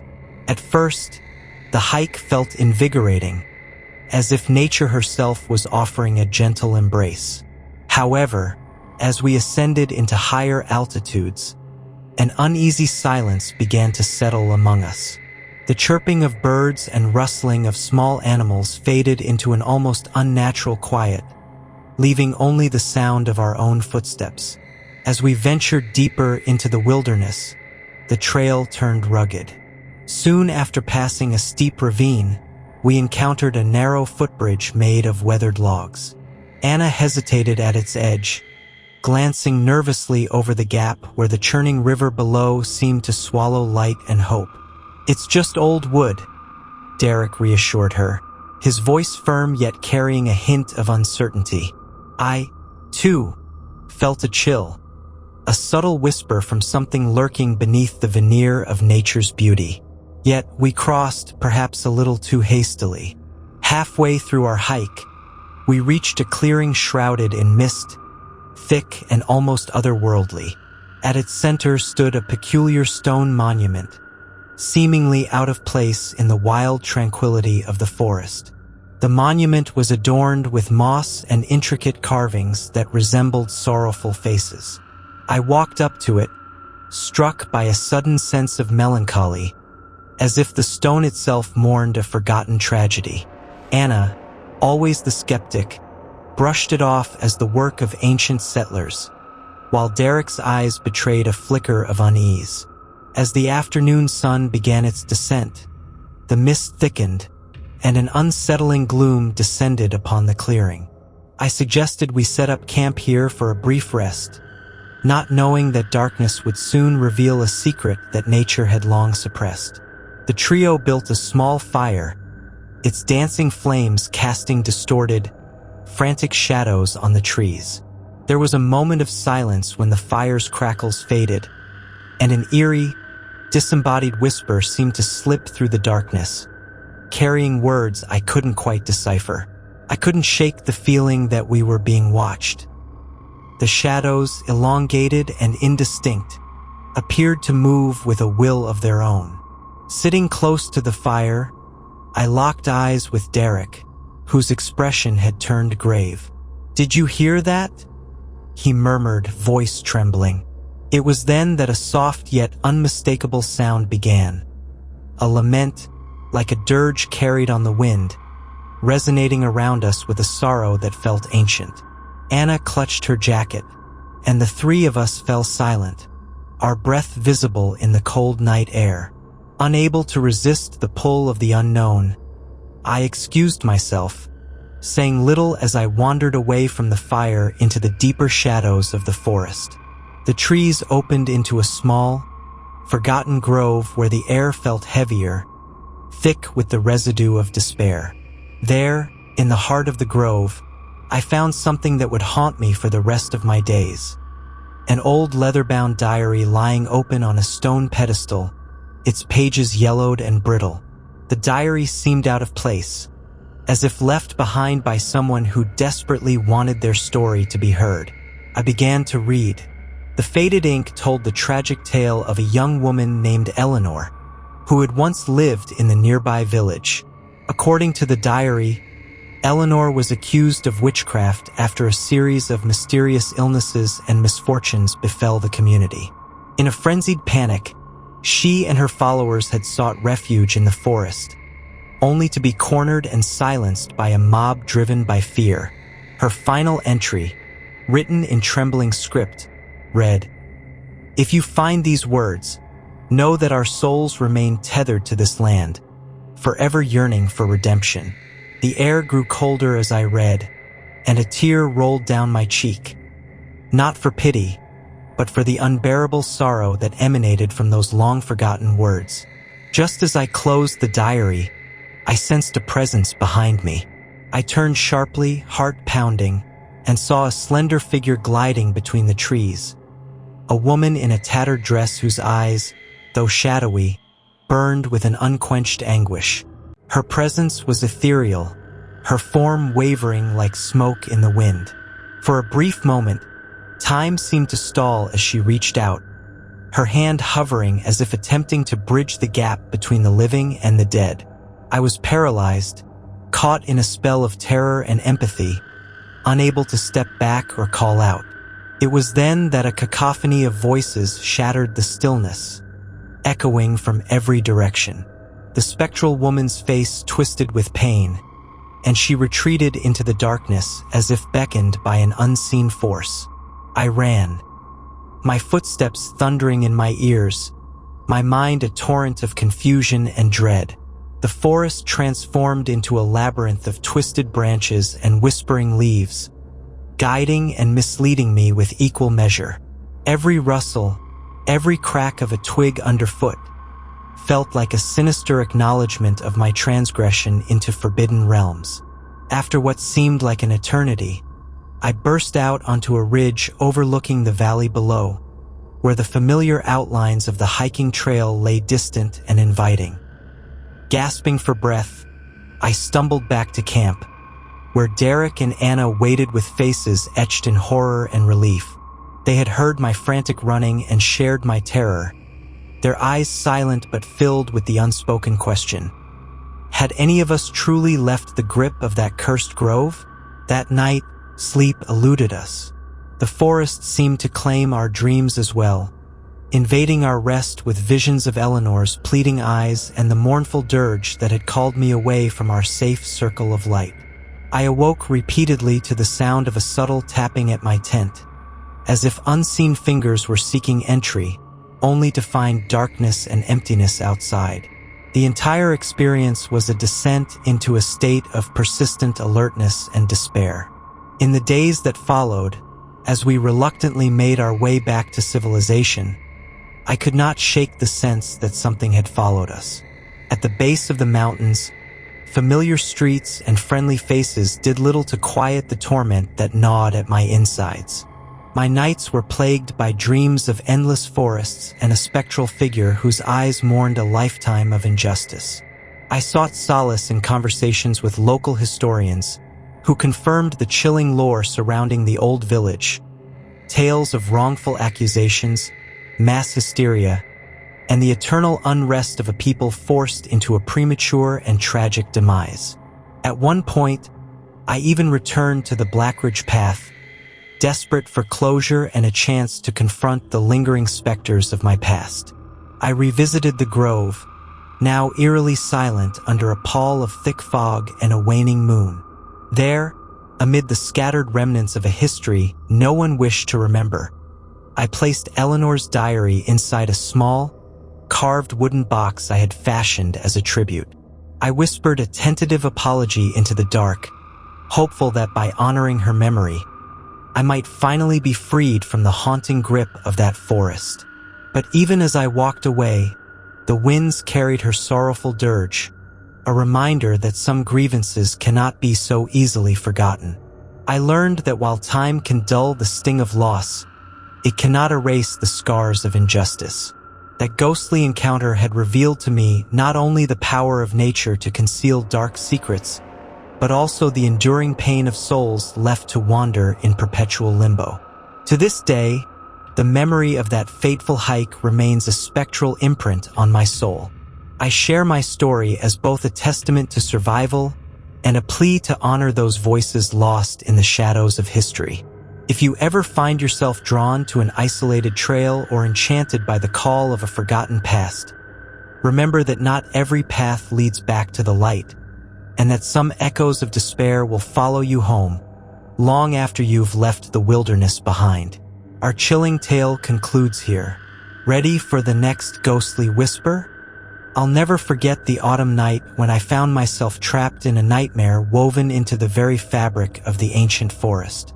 I was once an avid hiker, drawn to the call of nature's wild embrace. That fateful weekend, a close friend had convinced me to join a small group excursion into the heart of Blackthorn Woods, a sprawling, time-worn forest with a storied past of eerie happenings. Little did we know, our journey would plunge us into an encounter with something inexplicably sinister. From the outset, the forest exuded an unsettling chill, as if the trees themselves whispered warnings to any who dared cross their threshold. Our group consisted of 4 people, 2 couples and myself. We were an eclectic mix of thrill seekers and nature lovers, armed with camping gear and high hopes. Our destination was an abandoned ranger station, long since forsaken, rumored to have once served as a refuge for lost souls. As we trekked along the winding path, the canopy thickened overhead, strangling the remaining light and replacing it with a tinge of perpetual twilight. As dusk gave way to night, we set up camp near a clearing with panoramic views of a small, silvery lake. Although the scenery was breathtaking, a subtle, unexplainable tension hung in the air. It wasn't long before the familiar sound of laughter and friendly banter faded into an eerie silence, punctuated only by the occasional rustle of leaves. I couldn't help but notice that the forest around us seemed to be watching, its every creak and sigh echoing our apprehensions. That night, while my friends huddled around a crackling fire, I couldn't shake a growing sense of dread. I had ventured away to collect some fallen branches when I heard an odd, dragging sound coming from deeper in the woods. The sound was accompanied by what I could only describe as a soft humming, almost like a lullaby sung by unseen voices. I paused, heart pounding, uncertain whether to investigate or flee. The rational part of me dictated caution, yet an insatiable curiosity nudged me closer to the source. As I stepped off the beaten path, the moon's glow barely pierced the thick foliage. My breath formed ghostly puffs in the cool night air as I followed the sound. The humming led me to a narrow ravine, where the ground was littered with old, broken relics. A rusted lantern, a frayed piece of cloth, and strangely, an antique key. A shiver raced down my spine as I knelt to pick up the key, its metal surface unexpectedly warm to the touch. I didn't have time to ponder its origin before the humming abruptly stopped, replaced by a piercing silence that felt oppressively heavy. I retraced my steps as quickly as I dared, but the forest seemed to have shifted. The familiar landmarks were gone, replaced by a labyrinth of gnarled tree roots and shadowy hollows. Panic took hold of me as I realized I was utterly lost. I tried to call out to my friends, but my voice was swallowed by the dense trees. Every rustling leaf and snapping twig around me felt like a malicious whisper, a mocking reminder of my isolation. Hours later, if hours can be measured in such distorted moments, I stumbled upon a clearing shrouded in mist. At its center sat a dilapidated wooden structure, once a modest cottage perhaps, now largely overgrown and partially concealed by ivy. In that moment of desperate clarity, I decided to seek shelter. I pushed open the creaking door and stepped inside, the boards groaning under my weight. The air was thick with dust, and the unmistakable scent of decay mixed with an indefinable perfume of old incense. Inside, the cottage appeared to be frozen in time, left as if by a family fleeing in terror. Faded photographs lined a cracked mantel, their subjects staring out with expressions of quiet despair. I wandered through the narrow hallways, encountering remnants of belongings.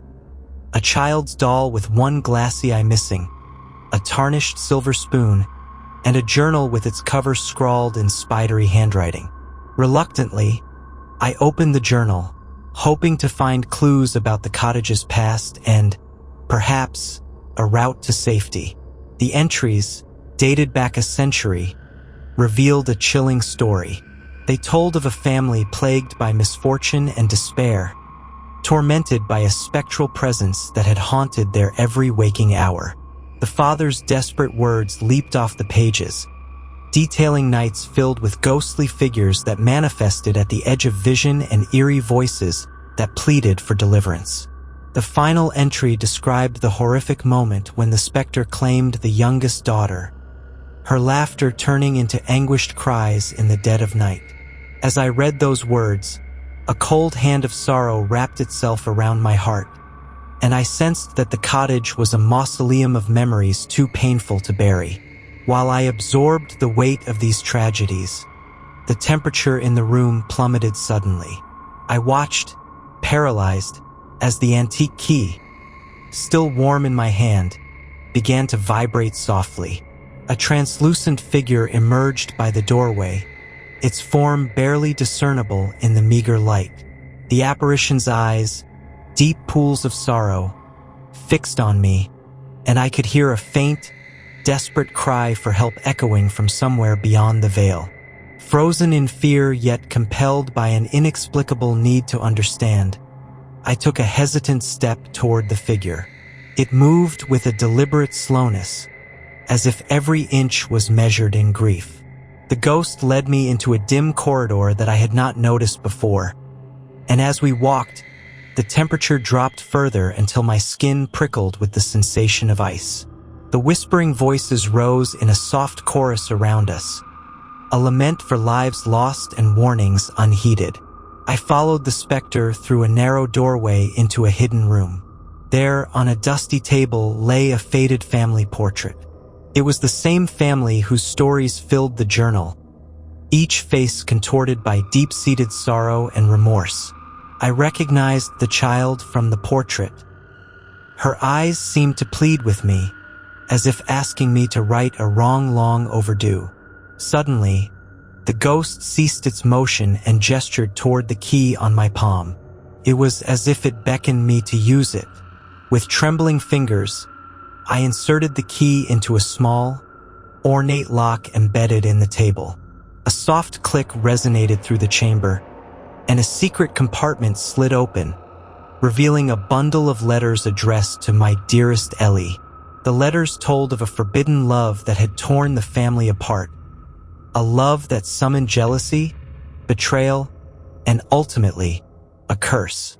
The ghost's eyes shimmered with unspeakable sorrow as I realized that the spirit I'd encountered was Ellie, forever trapped in a cycle of grief and unresolved longing. Unable to tear my eyes away, I listened as the disembodied voices recounted the tragic events. A secret rendezvous in the woods, accusations, and a final, desperate act of violence that sealed the family's fate.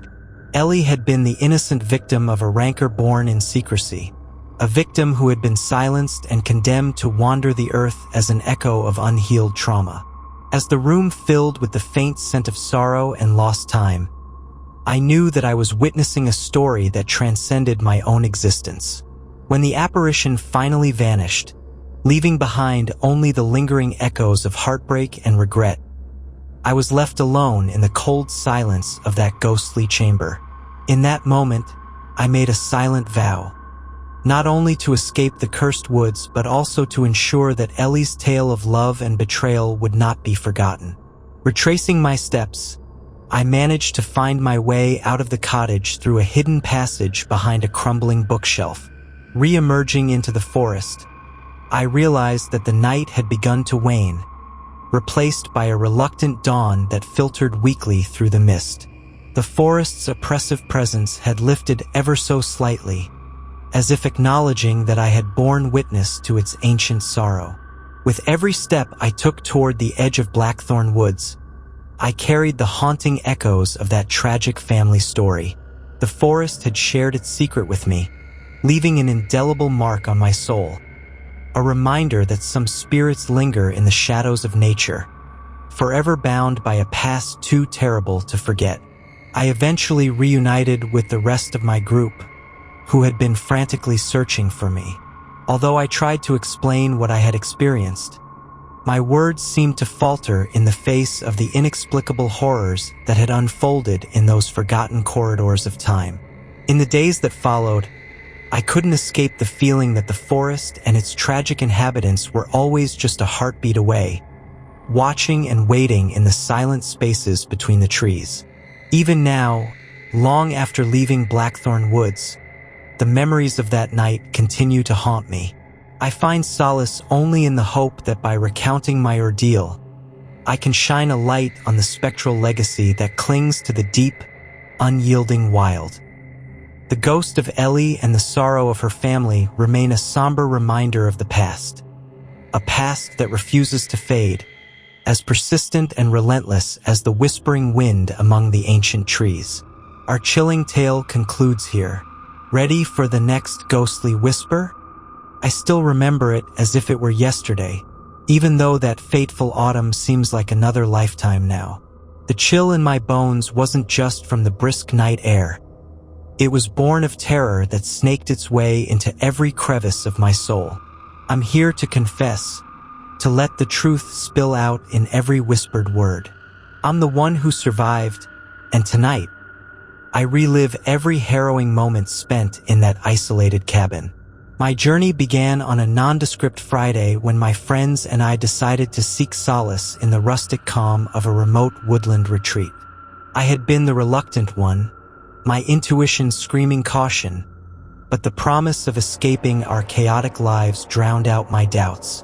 The cabin, hidden amidst towering pines and blanketed in fog, promised isolation and peace.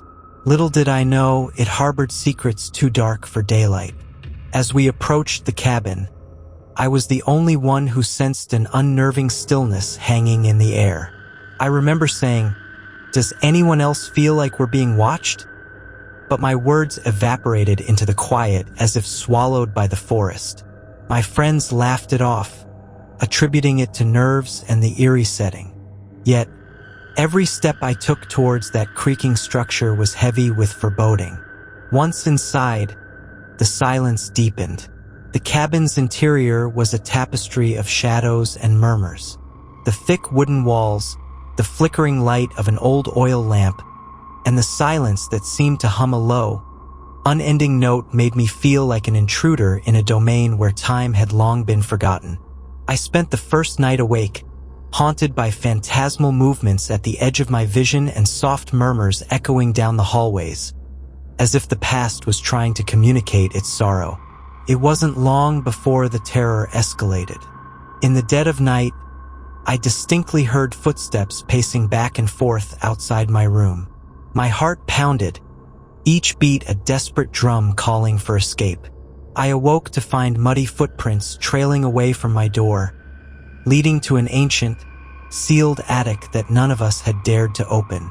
I pleaded silently for someone to believe me, but the voices of my skeptical friends drowned my cries.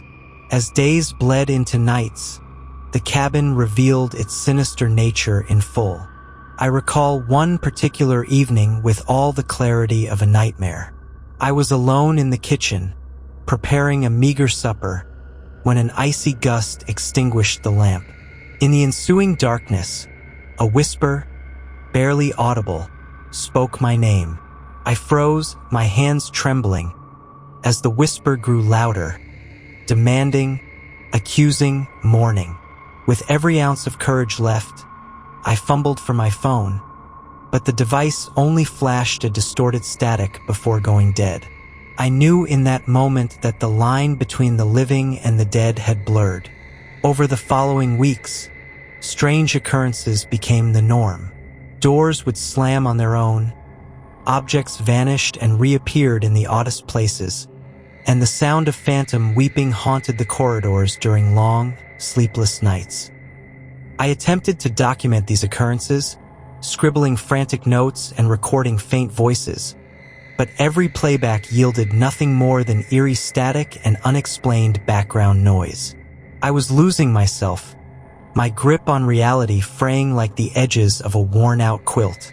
One particularly dark night, as a storm raged outside, I found myself compelled to confront the heart of the mystery, the attic.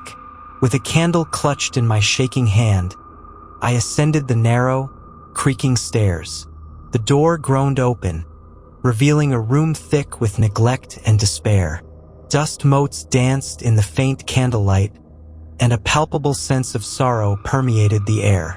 I stepped forward, and the silence broke with the sudden, jarring sound of a woman's anguished cry. The voice was raw and shattered, a lament of unending torment. I turned to leave, heart hammering in my chest, when something unseen brushed my shoulder, cold and insistent. I bolted down the stairs, stumbling over my terror as the cries echoed behind me. As the terror mounted, I realized that these spectral disturbances were not just random. They were messages, desperate cries for release from a haunting past. I spent sleepless nights poring over old journals and local legends, piecing together a tragic history of the cabin.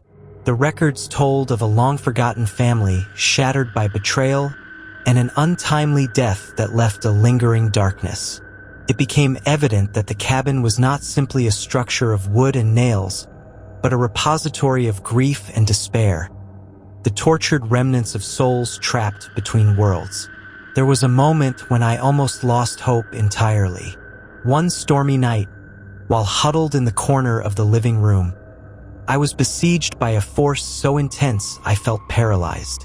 The room grew icy, the scent of decay filling the air, as a silhouette slowly materialized before me.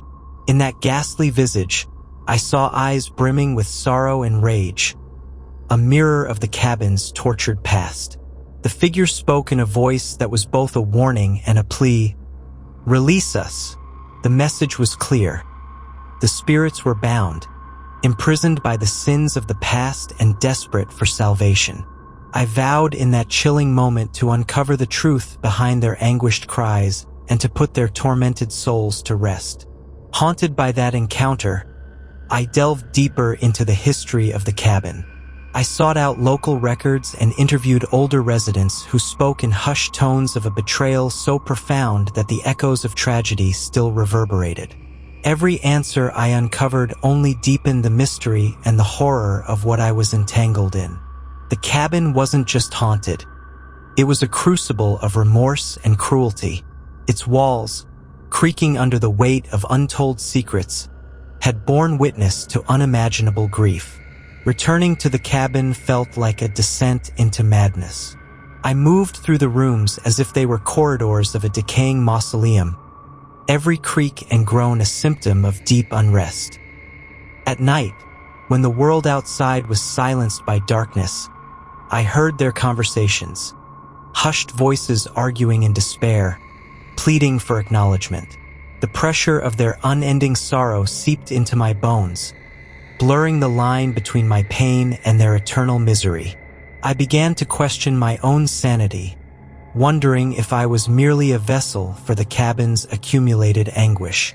One evening, burdened by despair and isolation, I sat on the rickety porch, staring out into the inky void of the forest. The trees whispered secrets in the wind, and I felt their collective sorrow settle around me like a shroud. In that moment, I understood that my own life had become a casualty in the ceaseless torment of the cabin. It was as if I was chosen to bear witness to the culmination of every lost soul that had ever graced these cursed woods. I knew there was no simple escape from the relentless horrors that clawed at my sanity. In the weeks that followed, I fought a losing battle against the terror that invaded my every waking moment. My nights became an endless cycle of dread and the unbearable weight of unresolved tragedy. Every dark corner held a reminder of the unspeakable acts committed within these walls. Every shadow whispered the tales of horror that I had only begun to comprehend. I tried to leave, but the cabin's influence held me hostage, a spectral anchor binding me to this nightmare. Now, as I recount these events to you, My voice trembles with the residual terror of those days spent under the shadow of that accursed cabin. I speak not just as a survivor, but as a messenger, one who has seen horrors that defy explanation and felt the crushing despair of lives unfinished. Each memory is etched into me, a constant reminder of the price paid by those who dared to seek refuge there. Even now, I carry the weight of that nightmarish experience, a permanent scar on my soul. I share this truth, hoping that it may serve as a warning to all who might be lured by the promise of solitude in a place steeped in sorrow. There is a darkness in that cabin that feeds on hope and nurtures terror, a presence that will reach out to those unsuspecting enough to venture near its domain. I have pleaded with authorities, sought counsel from experts, yet the spectral force remains elusive, a grim reminder of the unresolved tragedy that continues to haunt that forgotten place.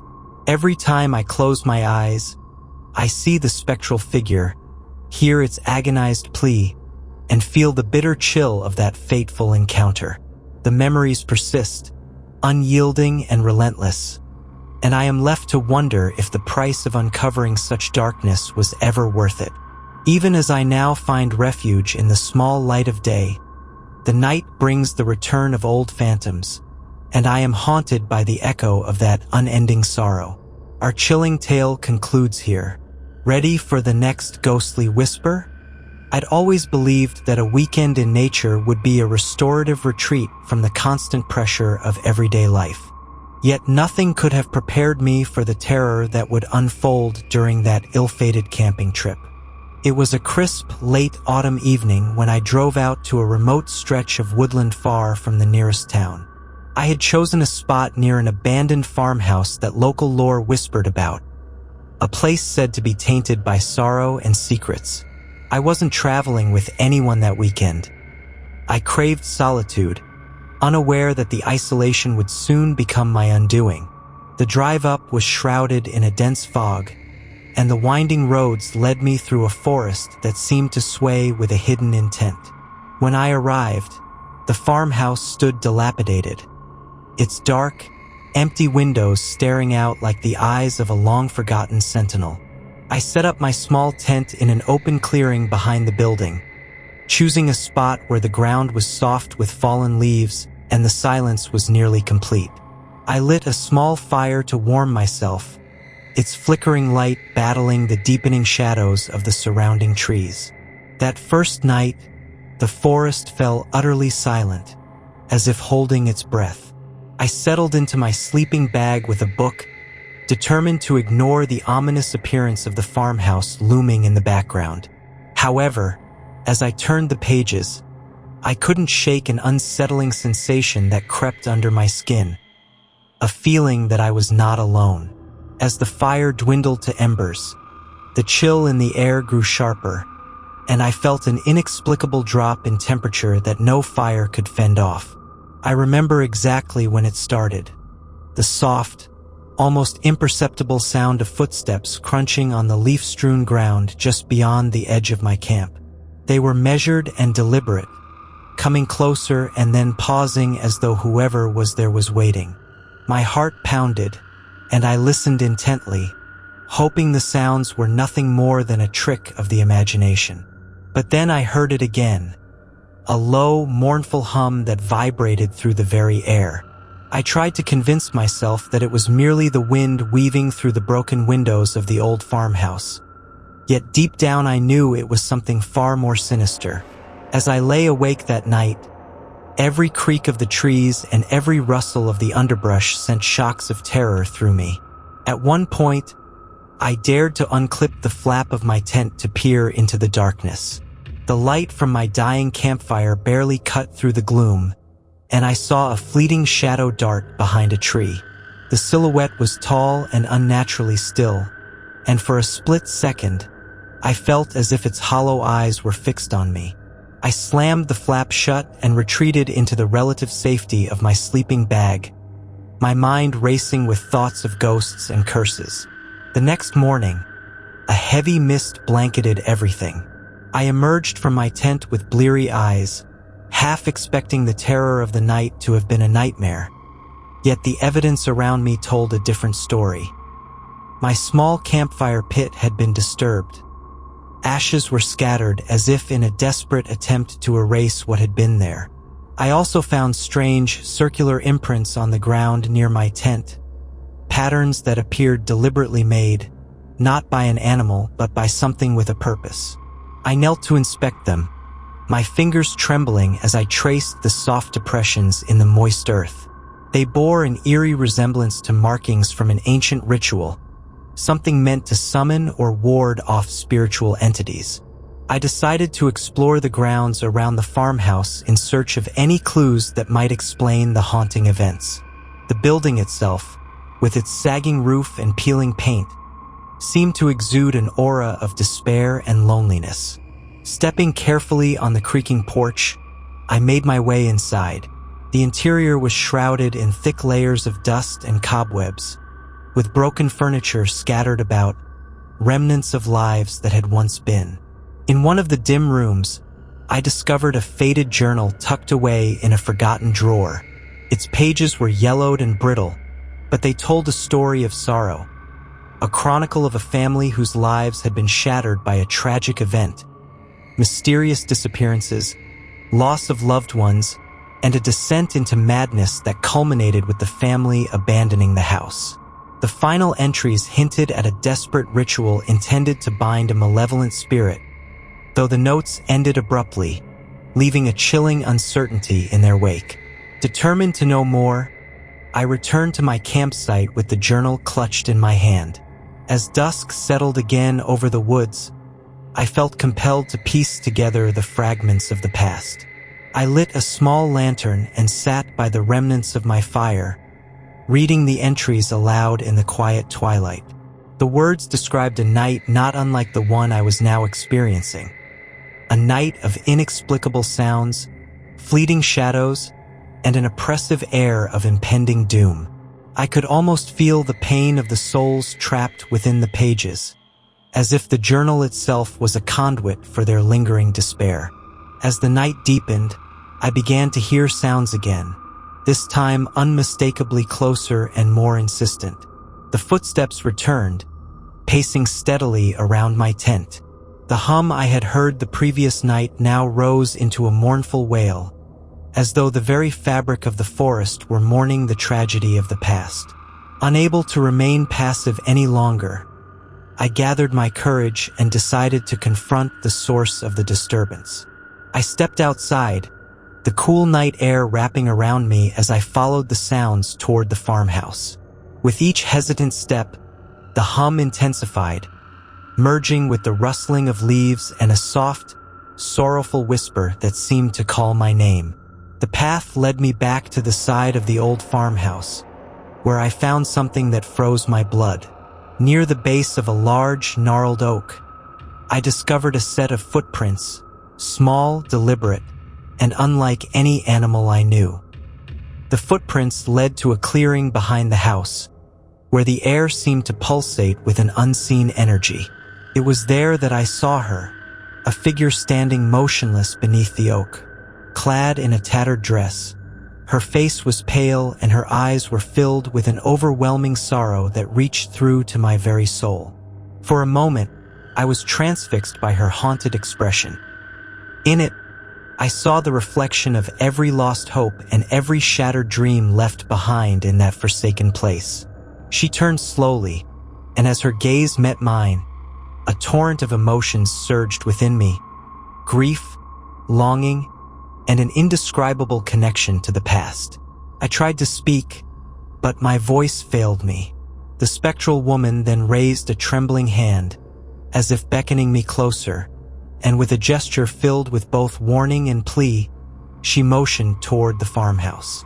My heart pounded as I realized that she wanted me to follow, to discover the secret of her tragic fate. With a hesitance born of both terror and compassion, I took a step toward her. In that moment, the wind picked up, swirling around us and scattering leaves in every direction as though nature itself were lamenting the sorrow etched into those very grounds. Inside the farmhouse, The atmosphere was thick with despair and the heavy weight of memories. I followed her ethereal guide through a narrow corridor lined with portraits whose eyes seemed to weep with unspeakable sadness. In one of the forgotten rooms, I discovered a portrait of the spectral woman as a young bride, vibrant and full of life, a stark contrast to the hollow sadness she now embodied. The diary entries I had found earlier resonated with the scene before me. It appeared that the woman had once been a victim of betrayal and loss, her spirit forever tethered to the place where her dreams died. Before I could gather my thoughts, an icy draft swept through the room, extinguishing my lantern and plunging me into darkness. In that silence, I felt the presence of the ghosts of the past closing in, and for a brief moment, I was overcome by a suffocating despair. When light returned, as if by some unseen mercy, I saw the spectral woman standing by the window, her eyes now brimming with a mixture of gratitude and sorrow. It was as if she had finally found a way to share her burden, if only for a fleeting moment of recognition from a living soul. The remainder of the night passed in a blur of fleeting encounters, whispers in the dark corridors, ghostly figures emerging from shadowed corners, and the relentless echo of lost voices. When the first light of dawn crept through the shattered windows, I emerged from the farmhouse forever changed. I left that cursed place with a heavy heart and a mind burdened with the weight of untold stories, knowing that the spirits of the past would remain, ever watchful and ever longing for a reprieve that might never come. Even now, as I recount that night with trembling hands, I am haunted by the memories of her sorrowful eyes and the echo of that mournful wail. I share my tale as a grim reminder that sometimes the line between the living and the dead is too thin, and that the past may reach out, clawing its way into our present. Our chilling tale concludes here. Ready for the next ghostly whisper? I can still vividly recall that fateful autumn night, when the deep, shadowed woods turned into a realm of whispered secrets and unspeakable dread. I had planned a quiet retreat to the secluded expanse of Hemlock Grove, a forest famed among locals for its ancient legends and eerie atmosphere. I had set out alone, seeking solace and a break from the hectic pace of city life, only to find that the solitude of nature carried a darkness that no one could have forewarned me about. It began innocently enough. I arrived at the small, weathered cabin that I had rented on the outskirts of Hemlock Grove. The cabin sat at the edge of a clearing, hemmed in by towering pines and interlaced branches that danced in the cold wind. The setting sun splashed the sky with hues of blood red and burnt orange, and the forest whispered of secrets behind every rustling leaf. I was armed with little more than a journal, a camera, and my eager determination to immerse myself in the mysteries of the wilderness. My first night was relatively uneventful. I sat on the creaky wooden porch, sipping a hot cup of tea as I watched the twilight yield to the encroaching darkness. But as the stars began to prick the night sky, I sensed an unsettling shift in the air, a feeling that I was not entirely alone. It started as a faint murmur, a disembodied sound that rose with the wind, almost as if the forest were reciting a forgotten lullaby. I shrugged it off as the effect of isolation and the eerie reputation of Hemlock Grove that had already played on my mind. On the second night, however, the terror took hold. Around midnight, I awoke to an inexplicable chill that crept under my skin, leaving me shivering in the darkness. My eyes, still adjusting to the low light, caught a vague movement outside the cabin's frosted window. I could barely discern a pale, almost phosphorescent figure moving slowly among the trees, a presence that seemed to drift between the realms of the living and the dead. Every instinct screamed for me to close my eyes and ignore it, but curiosity drove me to the door. Clutching a flashlight that flickered with uncertain brightness, I stepped out into the cold night. The air was thick with mist, and every breath I took was laced with a pungent decay.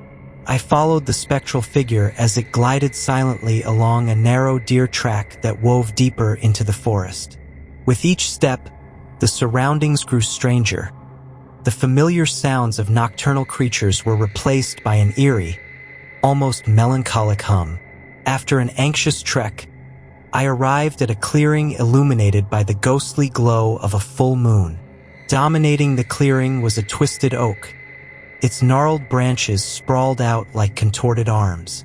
Beneath it, in the damp soil, lay what appeared to be an old, ornate mirror. Its glass was darkened with age, yet faint reflections could be made out. As I drew closer, I saw that the mirror did not reflect the clearing at all, but instead revealed a vision of a once grand mansion shrouded in fog. A mansion that, according to local lore, had burned down a century ago under mysterious circumstances. I felt a magnetic pull to the mirror, as though it held the key to understanding the strange events unfolding around me. Instinctively, I reached out to touch its cold, unforgiving surface. The moment my fingers grazed it, a surge of cold energy burst through me, and I staggered back with a gasp. The world around me seemed to ripple, and for a brief moment, I was no longer in Hemlock Grove but standing inside that ruined mansion, surrounded by the hushed echoes of a bygone tragedy. In that surreal vision, I witnessed the spectral form of a woman in a tattered gown, her face masked by sorrow and regret.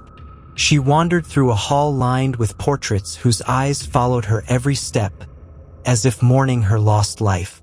I felt a profound sorrow for her, as though her anguish had become my own. Then, as quickly as it came, the vision shattered. I found myself once more in the moonlit clearing, shaken and breathless, with the mirror now reflecting only the ancient oak and the vacant expanse of the night. Deep in that moment of confusion, a whisper fluttered on the wind, a soft, mournful plea that seemed to call my name.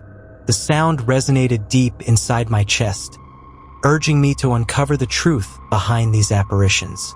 Determined to follow this unearthly call, I retraced my steps to the cabin, where I gathered the scant belongings I had and decided to continue my journey into the heart of Hemlock Grove.